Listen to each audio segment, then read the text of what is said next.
Boa noite, pessoal. Como vocês estão? Tudo certo? E é isso aí. Hoje vamos fazer análise de proposta do governo de Hilton Coelho, famoso Hilton Coelho, né? Tô só esperando meu colega entrar para que possamos começar aqui.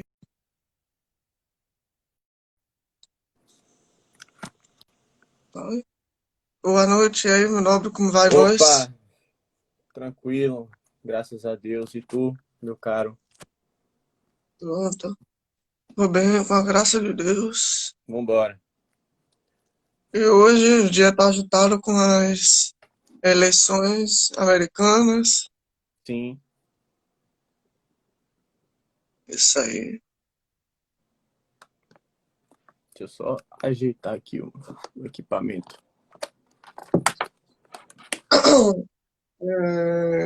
Pessoal, como todos já sabem, apenas para reiterar, assim que acabar esse projeto sobre as análises da proposta de governo, vamos falar sobre fazer o nosso programa Linha de Fogo semanal, que abordaremos mercado financeiro, economia, envolvendo outros assuntos como direito e política também, onde faremos análise semanal dentro da macroeconomia e a microeconomia e ademais. E hoje, proposta, como eu havia falado anteriormente, Hilton Coelho, ilustre personagem do município de Salvador. Esse aí, todo mundo conhece o jingle de campanha dele, né? Eu quero o Wilton 50, a capital da resistência é Salvador. Esse reggae não sai da cabeça de ninguém, não tem jeito. E ele usa a mesma música de campanha desde que eu me conheço por gente. Isso tem muito tempo.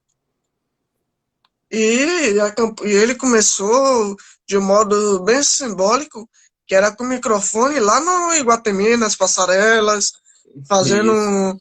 foto. Então, uma pessoa, vamos assim, embora as propostas que vamos analisar, começou de uma forma bem diferenciada dentro da política, mas vamos até as propostas dele hoje. Wilton é é o personagem, como você falou, o personagem talvez mais famoso da política baiana. Ó, oh, Thalita Boa. Eu quero o Wilton 50. É exatamente isso aí. Vamos lá, vamos lá, vamos lá. É uma coisa importante a gente pontuar aqui.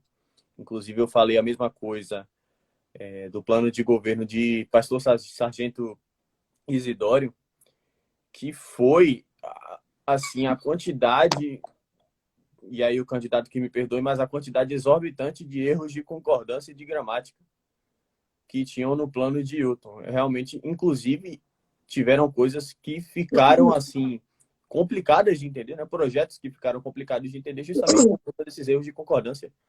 Então, é uma Isso. coisa assim a se, né, clarificar na cabeça das pessoas que acabam, né, escrevendo e relatando esse plano de governo justamente para não cair nesses erros. Então, vamos iniciar o resumo, né, do plano de governo de Hilton Coelho, do PSOL, Partido Socialismo e Liberdade. Vamos lá. Em primeiro lugar, ele traz assim a pauta principal, né, de todo candidato à prefeitura pelo Partido Socialismo e Liberdade, que é o Programa de Renda Básica Universal, né, que também foi trazido aí por Guilherme Boulos na Prefeitura de São Paulo, né, candidatura à Prefeitura de São Paulo. Uma coisa interessante a só pontuar aqui, a gente vai analisar posteriormente, é que ele fala que essa renda básica universal será custeada pelos mais ricos. Né? Vamos ver como é que isso vai se dar. Vamos lá. Em primeiro lugar, ele vem com o desenvolvimento urbano e ambiental. Ele fala sobre a revisão do Plano Diretor de Desenvolvimento Urbano, né? A PDDU, e da Lei de Ordenamento do Uso e de Ocupação do Solo. Ele fala também sobre a desprivatização de espaços públicos, ou seja, a estatização de espaços públicos.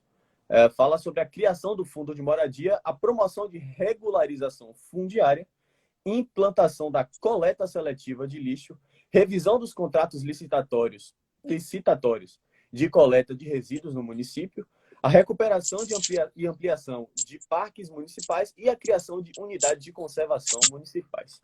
Na parte de desenvolvimento econômico, geração de emprego e renda, ele fala sobre a concessão de incentivos fiscais, olha só, a empresas de tecnologia, formação profissional e inovação que se instalem em áreas periféricas da cidade.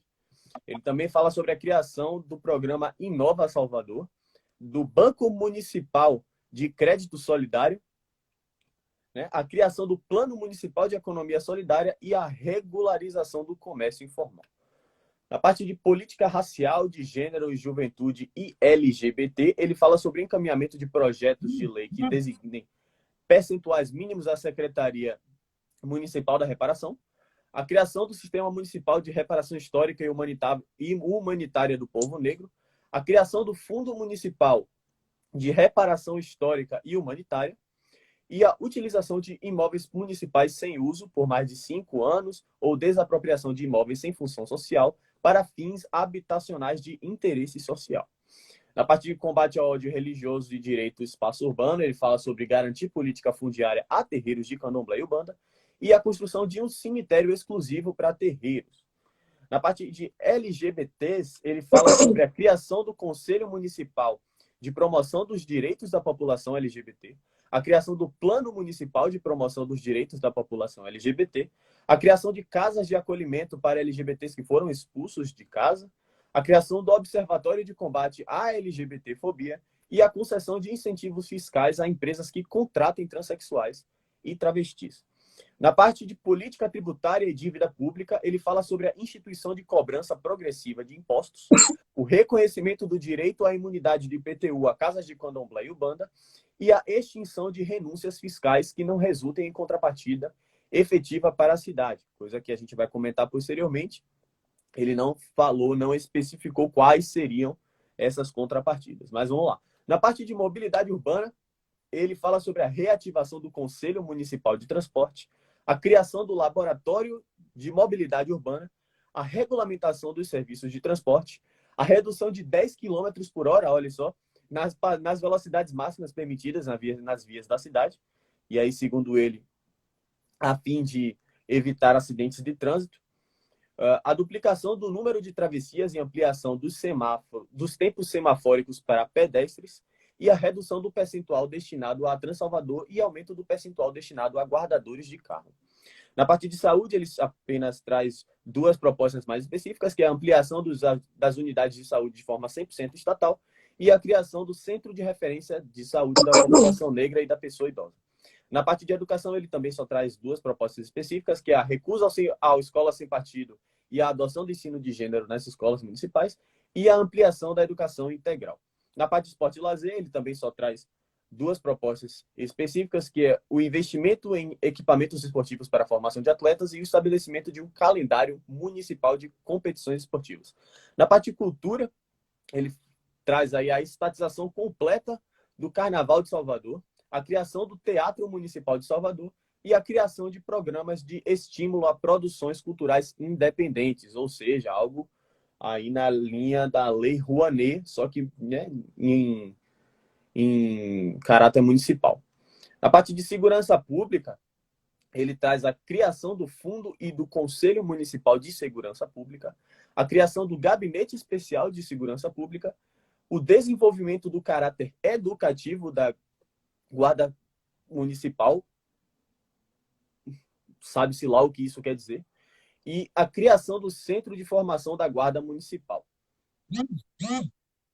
Na parte de democracia participativa, ele fala sobre a implementação do orçamento participativo, a criação do Conselho do Desenvolvimento Inclusivo e Sustentável e a utilização de plebiscitos e referendos nas decisões importantes do município. Na parte de gestão pública, ele finaliza o plano dele falando sobre a realização de reforma administrativa no município, a realização de concurso para a contratação de novos servidores e a criação de mesa permanente de negociação para a negociação entre as categorias de servidores. E aí vamos aos nossos comentários. Eu queria deixar um adendo, Vitor, antes da gente começar a analisar de fato, é que de todos os partidos de esquerda, pode-se dizer assim, né, que são postulantes à candidatura, são postulantes a prefeito de Salvador, o candidato do PSOL, ele é o único e talvez o mais progressista. cara, eu não tenho nem palavra para definir, mas talvez o que vive numa maior bolha, né, no século passado, se é que eu posso falar dessa forma. Que o cara traz, assim, propostas que enfim, a gente vai acabar comentando, a gente vai voltar ao papo do equilíbrio fiscal. Ele trouxe um plano muito estatizante em uma época em que a cidade não consegue, não pode, né, arcar com esses custos. Eu queria que você, inclusive, se quisesse fazer uma introdução, se pudesse, na verdade, fazer uma introdução sobre o assunto, fique à vontade, porque esse plano de governo realmente a gente tem muitas críticas a ele. É, exatamente como você colocou inicialmente, a gente vê que, muito embora exista um partido e que ainda preza a essência do capitalismo, quando eu falo do capitalismo, não, perdão, do socialismo, e quando eu falo do socialismo, eu falo aquele socialismo marxista que traz as 10 pautas que Karl Marx trouxe no seu livro Manifesto Comunista. Quem lê, ele traz lá como planificar a economia e como ajustar para que após a Revolução Proletariada aconteça. E é bem o que ele traz. Embora o PCO faça isso com muito mais ênfase e voltado ao trabalhador em si, a gente percebe também que o PCO ele traz uma pauta um pouco mais progressista, um pouco muito mais gramsciana, que é o sentido da revolução das identidades, dos gêneros, independente seja em relação a LGBT ou qualquer outro, mas é próprio transformação entre o homem, entre as cores, entre o gênero de sexo, entre as cores e tudo mais. Enfim, ele, junto com isso, traz as propostas altamente estatistas, que é uma tentativa de planificar a economia.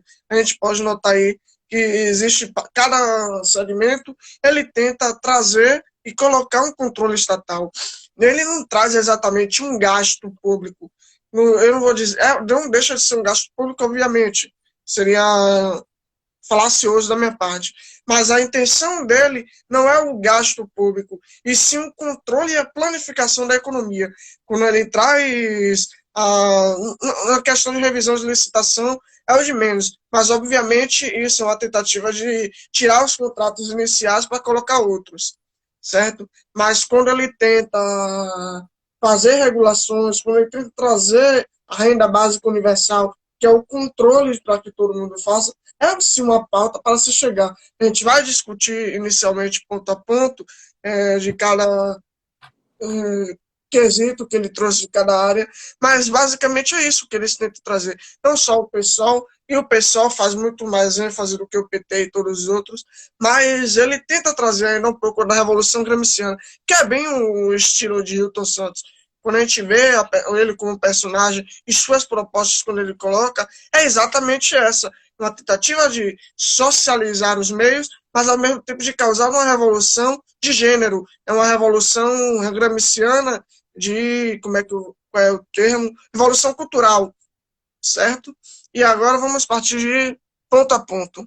Não é interessante você ter comentado isso, porque realmente ele tem um aspecto muito, né, gramsciano, frankfurtiano, né? Se a gente for pegar ali as discussões, né, da escola de Frankfurt com filósofos como Herbert Marcuse, eu estava tentando lembrar o nome do autor, é justamente isso aí, um caos, entendeu? E ele não, desculpa, mas no plano de governo dele, ele não propõe nenhuma solução em nenhum dos aspectos do plano de governo dele, seja desenvolvimento urbano, seja desenvolvimento econômico, seja saúde, seja educação, segurança pública, nada ele propõe de forma a realmente melhorar fatidicamente a cidade de Salvador. É completamente ideológico e é realmente fechado numa bolha ideológica, como a gente estava comentando, né?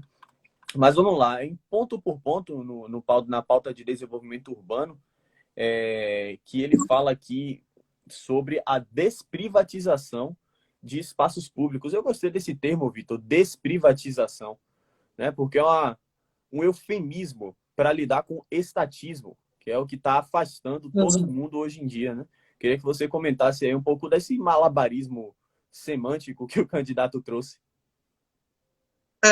Inicialmente, só para separar, vale salientar que a privatização, hoje, principalmente por essa direita, liberal, conservadora, que tem crescido parecendo aleatoriamente, agarrando em quaisquer conceitos, o termo privatização ele não compete somente a dar à iniciativa privada.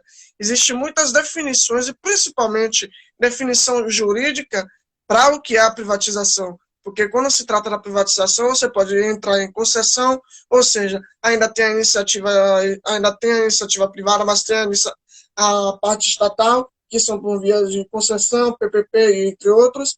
E existe também a privatização, que é o leilão para a iniciativa privada, em que, de fato, o Estado concede toda a estrutura para que a iniciativa privada lide. Existem outras formas, como a própria SPE, que já como aconteceu na Fonte Nova, uma parceria, uma sociedade de propósito específico, que é quase uma PPP também, em relação que pode uma parceria, uma iniciativa privada, uma iniciativa pública e outras formas. Mas a privatização não é somente conceder. E aí minha pergunta fica para ele, desprivatizar, olha só o termo, que espaço público, que espaço privado? Será que esse espaço privado está se referindo à nossa propriedade privada? Não, ele não trouxe, né? Ele só falou, ele só largou o termo, pode-se dizer assim, no plano de governo e o eleitor que entendesse como bem entender, como bem entendesse. Uma completa falta de noção do municipal. Até porque isso não é de competência municipal, certo? Imagine um município decidir que não, embora nessa quarentena a gente não, a gente viu que a iniciativa, o município está tendo muito poder quanto à nossa liberdade, direito de vir, quanto à quarentena, quanto à restrição, quanto à multa e até em alguns municípios do Brasil, prisão de quem furou a quarentena, que é uma mera palhaçada, isso, certo? Mas até onde vai essa desprivatização relacionada ao quê? Porque isso é uma coisa que a gente deve temer. Se for a segmentos públicos, de acessos públicos, seria o quê? Shopping centers, seriam praças, que se bem que praça não é privatizada, certo? Ou será que ele vai pegar todos os comerciantes que estão nas praças públicas e vão tomar como fornecimento estatal? Fica muito abrangente isso, e a que ponto ele vai tocar. Obviamente, não podemos dizer que ele conseguiria fazer isso caso ele fosse eleito, porque em relação à propriedade privada, temos o ente federal para poder nos preservar. Seria pior se fosse o que não é. Com certeza deve ter algum postulante a candidato à presidência para tentar fazer isso a nível nacional. Pronto, é interessante a gente até continuar falando, né? Queria trazer um outro ponto aqui, Vitor. Deixa eu só pegar aqui para eu não me perder. Só um momento.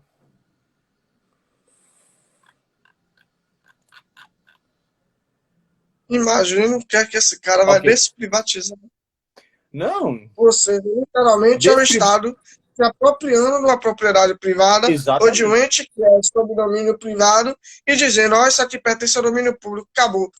Não sei, o problema é literalmente o que o DEM está tentando fazer quando a gente falou naquela proposta dele, de Bruno Reis, quanto aos espaços lá no comércio, no Pelourinho, naquela região, que ele lembra que ele falou que quem não der valor social às suas propriedades privadas no entorno do Pelourinho, da Cidade Baixa, poderá ter sua propriedade preenchida, obviamente respeitando todo o trâmite legal. Mas isso pelo menos... ainda pior.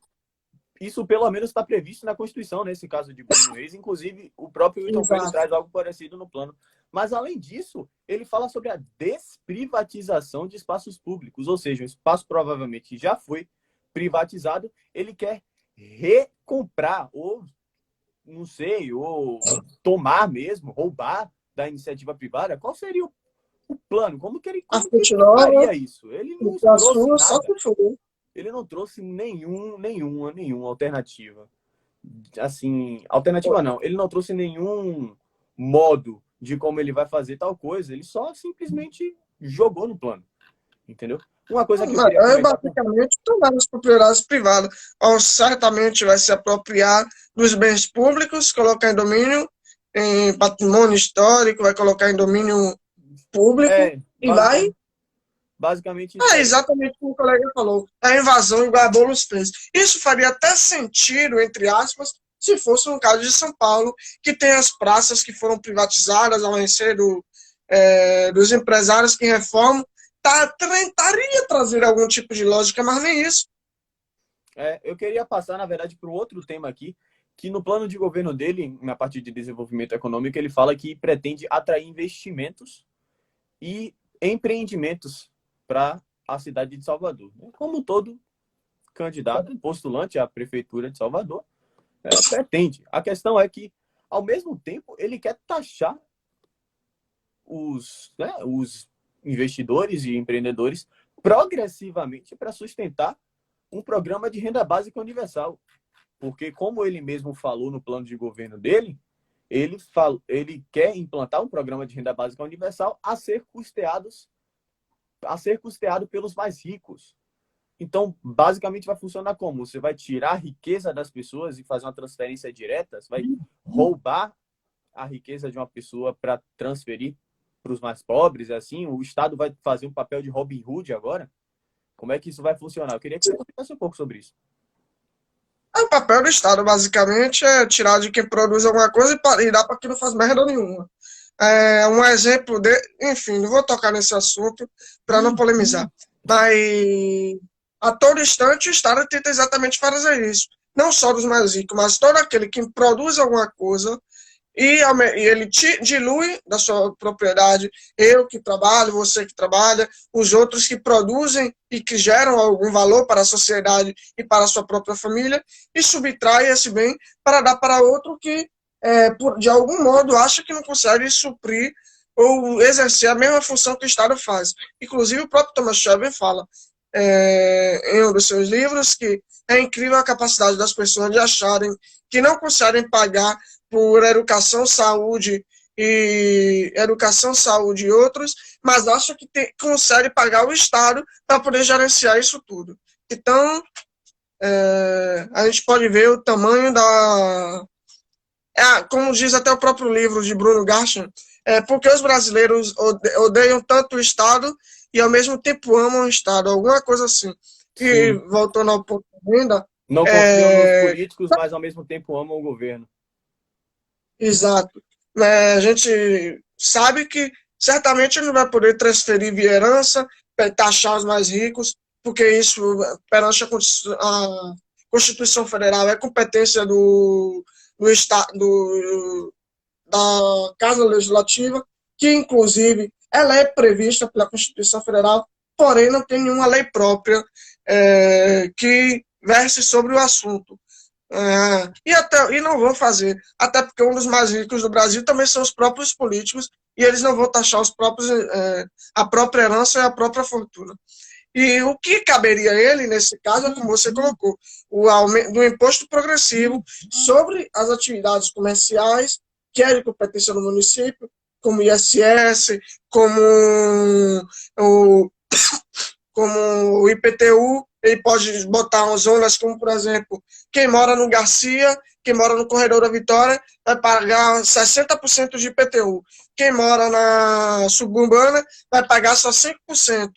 Porque tem essa diferença por região, por imóvel, o IPTU acaba sendo balanceado.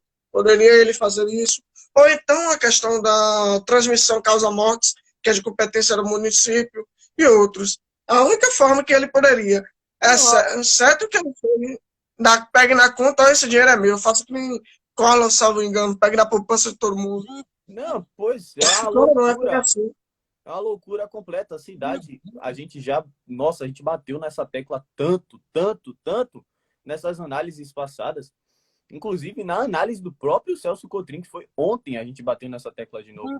O equilíbrio fiscal. Em nenhum momento o candidato mostrou preocupação com o equilíbrio fiscal da cidade. Ele acha que a cidade tem dinheiro infinito, que a cidade tem uma impressora de reais e que inflação não existe. Caso tivesse, porque ele não demonstra estar preocupado com a natureza em si, né, da responsabilidade fiscal. Até porque, talvez, para o candidato, isso soe muito capitalista, né? Já que ele adota Exato. um modelo econômico completamente diferente, só que ele tem que lembrar que a gente vive o capitalismo.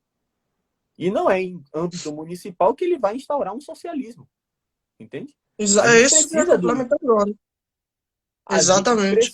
A gente necessita de uma política de equilíbrio fiscal. A cidade precisa saber com que gastar, de que forma gastar, como gastar. E de forma Até para não dar a efetiva. própria inflação. A população, ela merece isso, entendeu? Porque o governo, como a gente já falou várias vezes aqui, o governo nada produz. O governo produz absolutamente nada. Ele sobrevive completamente de dinheiro de imposto. É o dinheiro do seu João e da dona Maria que está trabalhando e que está contribuindo. Entende? Então vem cá, imposto é novo. Vai cair nessa discussão de novo, vou te mandar para conversar com o Hasley. Enfim, mas voltando ao assunto, é uma coisa assim insustentável, completamente insustentável, né? O programa de renda básica universal. Adalberto perguntou aqui, quero saber do banco. Primeiramente, o município não teria condição de mantê-lo, até porque qual seria o propósito disto? Muito boa pergunta, excelente pergunta. Ele fala sobre, na verdade, a criação do banco para a concessão de crédito, né? Mas eu imagino que uma vez o banco criado deva servir aos, enfim, né? Caso ele seja eleito, o que eu acredito que não vai acontecer, mas caso ele seja eleito, eu acredito que o banco, uma vez criado, vai servir para diversos propósitos, talvez inclusive para este bendito programa de renda básica universal, né? Para a distribuição de dinheiro público para, enfim, para os populares de Salvador, com Não completo tão desrespeito longe, ao equilíbrio fiscal. só a interrupção, não tão longe do que o próprio Bolsonaro fez, criando a poupança digital para poder distribuir os auxílios emergenciais. De fato. Não tão longe. Aquilo é a criação de um banco, entre aspas, porque não teve uma criação de uma instituição financeira, mas de um meio, um sistema descentralizado financeiro, com fins financeiros, claro, em que fez essa distribuição. Tanto que agora ele está querendo implementar de modo definitivo esse modelo de poupança digital. É a mesma coisa que vai funcionar nesse banco. O que é que vai fazer? Como você colocou, vai pegar o dinheiro do município, vai colocar lá, e o município vai conseguir emprestar dinheiro a rodo com muito mais facilidade do que poderia o próprio município colocar diretamente. Porque para o prefeito jogar dinheiro, ele precisa comprovar e mostrar. Se ele consegue jogar esse dinheiro para o banco vai poder investir com muita facilidade, criando as próprias regras que eles quiserem. De fato. Partindo até para um outro ponto, Vitor, já partindo do gancho de equilíbrio fiscal e gasto desnecessário do governo, eu queria elencar aqui a quantidade de criação de conselhos e fundos e secretarias que Hilton traz. O plano dele, inclusive, a gente esqueceu de falar isso, o plano dele só tem 13 páginas. É um plano muito pequeno, mas ele consegue ser pequeno e completamente ineficiente e muito expansionista. Vou aqui contar, né, ao vivo para vocês. Vamos lá. A criação do Fundo de Moradia, 1. Criação de unidades de conservação municipais, 2. Criação do Banco Municipal de Crédito Solidário. Plano Municipal de... aqui é plano. Perdão. Sistema Municipal de Reparação Histórica. Fundo Municipal de Reparação Histórica. Aí vamos lá. 6. Criação do Conselho Municipal de Promoção dos Direitos à População LGBT. Vamos lá. 7. Observatório de Combate à LGBTfobia. Só um momento. 8. Laboratório de Mobilidade Urbana. 9. Conselho Municipal de Transporte. Olha só. Vamos lá. 10. Centro de Referência de Saúde à População Negra e Pessoa Idosa. 11. Teatro Municipal de Salvador. 12. 12 e 13. Fundo e Conselho Municipal de Segurança Pública. 14. Gabinete Especial de Segurança Pública. Ou seja, eu não vou nem continuar elencando aqui, mas deve ter para mais de 20 secretarias, conselhos, comitês que ele quer criar aqui.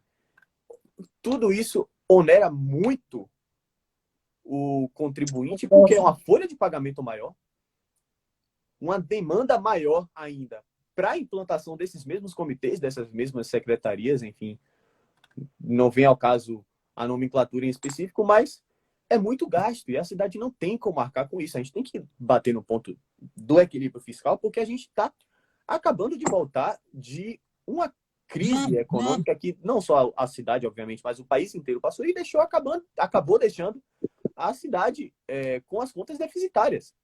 Entende? Salvador tem um déficit hoje, economicamente falando.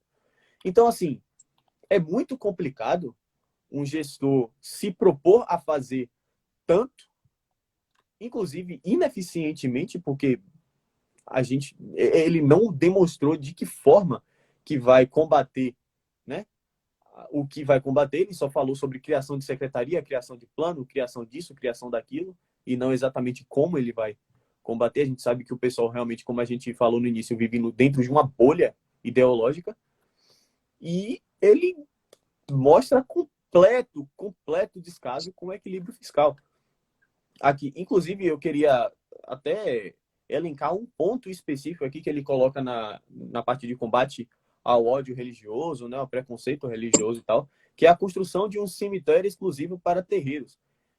Cara, eu não tenho nada contra terreiros de candomblé, terreiros de umbanda. Eu imagino que realmente devam ter sua fé assim livre, né, para ser exercida. Agora, imagino que não seja papel do Estado a construção de um cemitério exclusivo para uma religião. Até porque, se fosse para uma igreja evangélica, Nossa Senhora, eu imagino que o candidato iria ficar, né, a flor da pele de raiva, eu imagino. Então, assim, eu acredito, Luiz Henrique, acredito que isso não seja papel do Estado, entendeu? Um bandista, um candomblessista pode chegar a fazer uma vaquinha, não sei, alguma coisa, para que eles possam comungar de sua religião e ter seus espaços específicos, mas que eles mesmos realizem, né? Até porque a religião, na verdade, em nada tem a ver com o Estado, né? Eu queria que você comentasse, inclusive, um pouco sobre isso, Vitor. Exato. Como você colocou, religião e Estado são um pouco antagônicos, embora andem bastante juntos, certo? Mas não há a necessidade alguma dessa criação. Na verdade, não há necessidade alguma dessas mais de 20 criações de conselhos e fundos. Piorou de um cemitério específico. Até porque, se fosse a criação de um cemitério só para evangélico, como você citou, ou que um pastor evangélico, que o candidato evangélico dissesse que só ia fazer e separar um cemitério só para que o terreiro possa fazer suas liturgias, estariam se considerando como preconceito, que está querendo segregar, afastar dos demais, colocar longe, se diferenciar, mas vindo de um cara como ele, não, pode, porque ele faz parte da seita. Pelo contrário, está sendo tão discriminado quanto e estaria tentando separar os outros. E como a nossa Constituição Federal ela diz, todos nós somos iguais perante a lei, independente da cor, sexo e religião. E da mesma forma que esses fundos separados para LGBT, observatório, restrito a só LGBT-fobia, muito embora o juizado e outros lugares estão entendendo que pode, isso é de fato uma discriminação. Porque como é que eu vou criar um observatório, um fundo específico para cuidar só de um tipo de pessoa e vou desprezar os demais? Isso é uma discriminação também. Eles sofrem algum preconceito, discriminação? Sofrem, mas merecem ser tratados com o mesmo respeito como os demais. A lei está aí para ser aplicada para todas, não é só para um. Não existe privilégios, como tentam colocar. E como a gente citou, uma falta demasiada, não só deles, de todos os outros, com o gasto público, que é equilíbrio fiscal, que com as contas do município, e que, obviamente, acha que o contribuinte é aquele que, na verdade, acaba sendo, ainda mais o brasileiro, que adora, está acostumado bastante a ficar aumentando imposto e ficar deixando tudo acontecer por aí. E é o que está acontecendo agora. Eles estão aumentando as campanhas, colocando mais fundo, todo mundo está amando e bota mais imposto no bolso do contribuinte. Certo? Partindo para a parte de educação, Vitor, eu queria também outra crítica. Nossa, o plano dele é muito superficial, em primeiro lugar, né, quanto a saúde, educação, segurança pública, ele trata realmente os assuntos com propostas que saíram de uma bolha, né, do século passado. Mas, enfim, eu queria comentar sobre a vacância, pode dizer assim, a falta, né, de propostas do candidato para o aumento, né, na parte de educação, o aumento da nota do IDEB, que, salvo engano, é o Índice de Desenvolvimento da Educação Básica, que o candidato nem citou no plano de governo dele. Nem citou. E é um dos principais aspectos, um dos principais problemas da cidade de Salvador é justamente a nota baixa no IDEB, né? O que revela que a educação municipal está em ruínas. Entende? Eu queria que você comentasse aí a vacância, realmente a falta de proposta para o aumento da nota do IDEB, inclusive a falta de citação do próprio IDEB, das próprias notas do IDEB no plano de governo do candidato Hilton Coelho. Isso não é um privilégio só do município de Salvador, obviamente é do Brasil, e não só do Brasil, do mundo. A gente vê como a juventude está fracassada, deprimente. A gente pode perceber bastante que o futuro a nível internacional não vou dizer a depressão, mas uma depressão moral, uma depressão de produção de valores, uma depressão de produção de riquezas a nível mundial. Mas restringindo ao nível municipal, de fato, a ausência das propostas desse candidato nos impressiona, ainda mais pelo fato de que é bastante comum essa ênfase dada pela esquerda, entre aspas, porque eu não gosto de usar esse conceito, porque já é ultrapassado, mas pelos que adotam o modelo esquerda no Brasil, a gente vê que eles são bastante dando ênfase a isso, sendo que são eles que controlam a educação brasileira até hoje.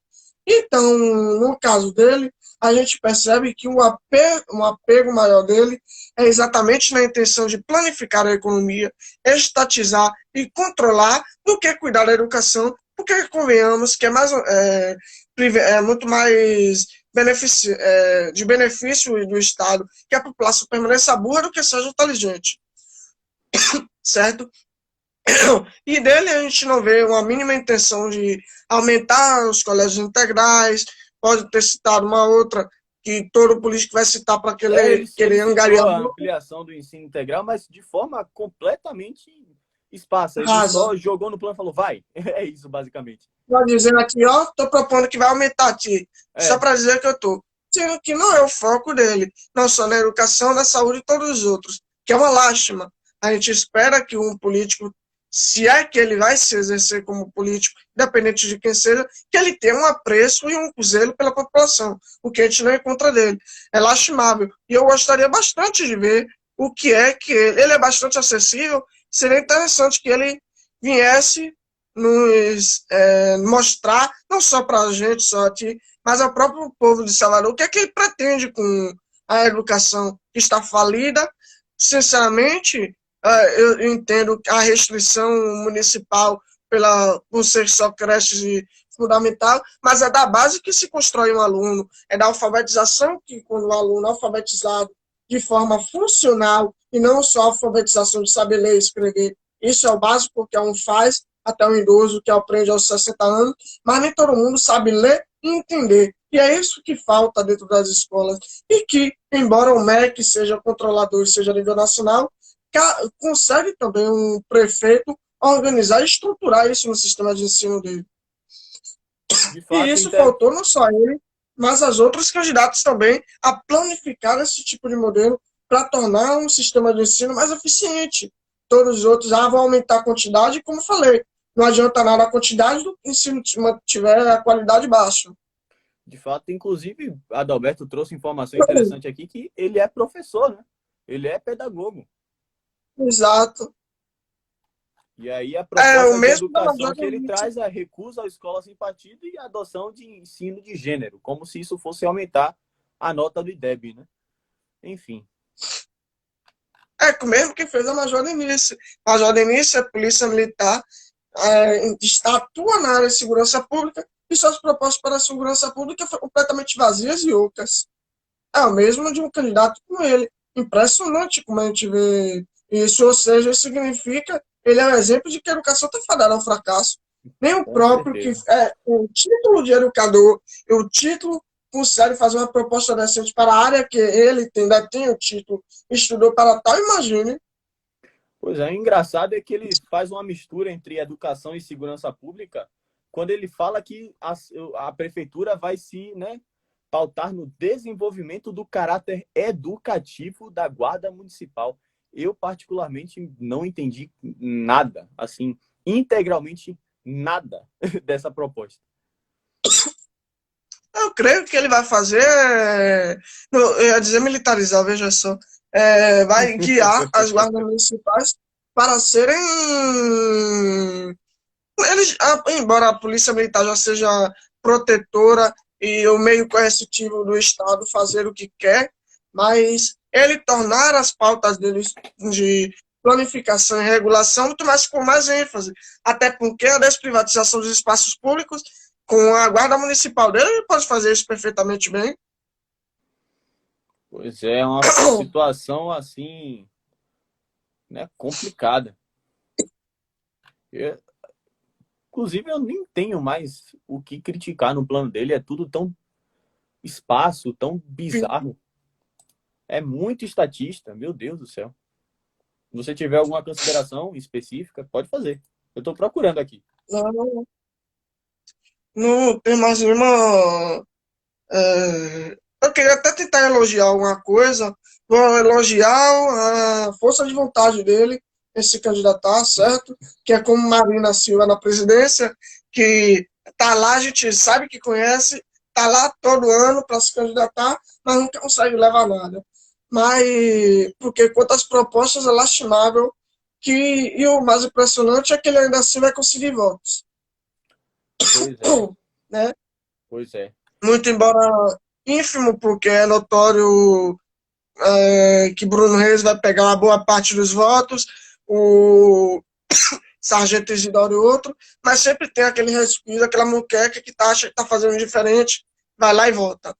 Mas quanto às propostas em si, a gente vê uma falta de equilíbrio fiscal, a gente nota uma falta de compromisso com a educação, com a saúde, com o desenvolvimento, um grande compromisso com a planificação, com a regulação do Estado, um grande gasto público, certo? Porque, como você colocou, de fato, pela ideologia em que ele se coloca, gastos públicos é pouco, é pífio, certo? Porque quando se trata do sistema socialista, eles não pensam no gasto público, até porque eles pegam, não têm essa noção de valores. Valores é uma meta capitalista.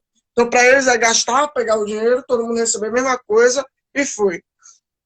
A gente vê um grande compromisso com o aumento do gasto público no tocante, gasto público não, com déficit público, com a tentativa de inflação, porque certamente vai aumentar a dívida pública no município e vai aumentar a dívida pública nacional também, Não, para ter a União vai ter que cobrir o importante, prejuízo. importante comentar que no plano dele ele critica a gestão atual, dizendo que aumentou a dívida pública demasiadamente, né? Imagine o que iria acontecer se esse ser humano fosse eleito prefeito de Salvador com um plano desse. Imagine aonde iria parar a dívida pública do município, né? E o mais impressionante, né? É impressionante um cara com as propostas dessa ainda vir reclamar e citar sobre a dívida pública do Brasil. Nossa, né? Impressionante, muito embora já está chegando a 94,6% do PIB nacional, então é de se preocupar. E Enfim, você, algumas considerações? não tenho mais consideração nenhuma, que na verdade eu tinha um comentário para fazer, que comentaram aqui que já haviam 2 centros de referência LGBT, né, que a gente citou que ele disse que criaria mais, e Adalberto colocou aqui que já há um no Rio Vermelho e no Pelourinho, e salvo engano, posso estar completamente enganado, mas salvo engano, também existe um centro deste, né, um centro de referência LGBT, no Campo da Pólvora, né, ali próximo ao Fórum Rui Barbosa. Eu acho que tem lá também, porque Tem. teve até uma palestra um evento desse junto com a OAB para poder falar sobre esse assunto. E no Rio Vermelho, que tem ali, que é perto da Praia da Paciência, se não me engano, não é do movimento negro, é da causa do LGBT também, porque na época em que foi colocado lá, estava tendo algum aumento do pessoal de discriminação, pessoal quebrando esse grupo no meio da rua, e aí colocaram ali para poder tentar tirar de coibir, colocar a presença do Estado, mas eu acho que já está até desativado. Passei um dia desses lá, está todo depredado patrimônio público. Como normal, todo Como sempre. patrimônio público é todo Como sempre. quebrado mesmo, Se então. criação de secretaria, comitê enfim, afins, fosse resolver algum problema na cidade, eu imagino que o Brasil teria, né, seus problemas todos solucionados, né, na gestão, por exemplo, dos partidos trabalhadores, que foi a que mais criou estatais, né? Eu imagino. Enfim, eu... São estatais, mas todo o ministério, fundos, conselhos, tudo que pôde para aumentar. Aí a colega colocou lá na Avenida Oceânica, na Barra, deve certamente por causa do carnaval. Aí, ó, nosso colega colocou. Lá funciona para os dois. Tem apoio jurídico e psicológico, e lá funciona como atendimento. Que seja, já que existe, e se o pessoal for, que seja atendido, já que existe, que tenha um atendimento perfeito, mas que não há necessidade alguma, não há. Não só desse conselho, porque não é discriminação. Não existe necessidade de conselho nenhum. Ah, sim, Vitor. Uma coisa importante que a gente esqueceu de falar. Ele falou sobre a extinção de renúncias fiscais que não resultem em contrapartida efetiva para a cidade. E aí fica a pergunta no ar, né? Qual seria essa contrapartida? O governo, o município deveria, né, no caso, o governo deveria oferecer, né, a contrapartida vai ser esta, ou pelo menos um rol de contrapartidas. Mas não, isso vai ficar a cargo, né, do município decidir qual será a contrapartida quando quiser, enfim. Fica essa pergunta também ao candidato, que são pontos do plano de governo dele que ficaram completamente incompreensíveis. Exato. Enfim, eu imagino que não tenha mais nada que a gente possa analisar, comentar sobre. Se você que tiver alguma conclusão, fique à vontade, Vitor. Então, o que eu tinha para mencionar sobre essa proposta já foi mencionado. Gostaria só de falar ao pessoal do nosso programa Linhas de Fogo, semanal, que vai começar logo após o programa dos propostas de governo, certo? Em que abordaremos mercado financeiro e economia e outros assuntos como direito, política e filosofia e afins, em que traremos convidados, traremos o pessoal do nosso grupo de estudo e muito mais. E esse vídeo aqui vai ser upado depois para o YouTube, e quem quiser, só falar com a gente, estamos disponíveis. Com certeza, com certeza. É isso aí, abraço. Valeu, Vitor. Alguma coisa para falar? Não, nada mais. Bom, é isso. Valeu, pessoal. Valeu, grande abraço. E vamos ver. E espero que saia logo as eleições do Americanas. Pelo visto, Biden já ganhou mesmo, então é isso aí. Valeu, pessoal. Até a próxima.